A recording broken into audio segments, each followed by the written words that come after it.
everyone, welcome back to another video.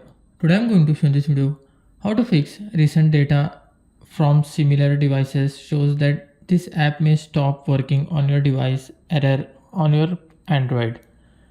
So before going to start the video, if you're not subscribed my channel, please subscribe. So let's start the video.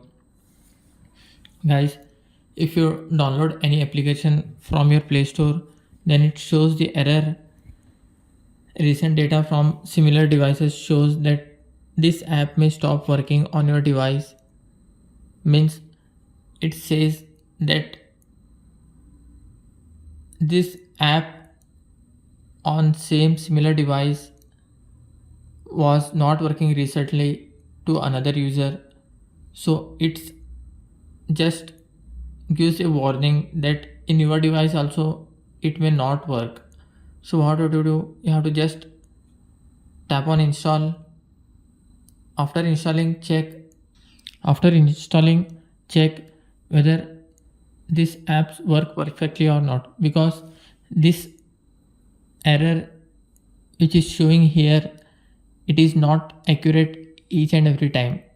You have to just install and check.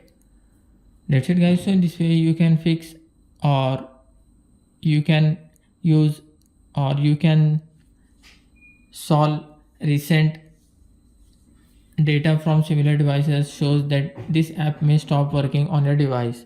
Thanks for watching. Hope if you like this video, please like, share and don't forget to subscribe.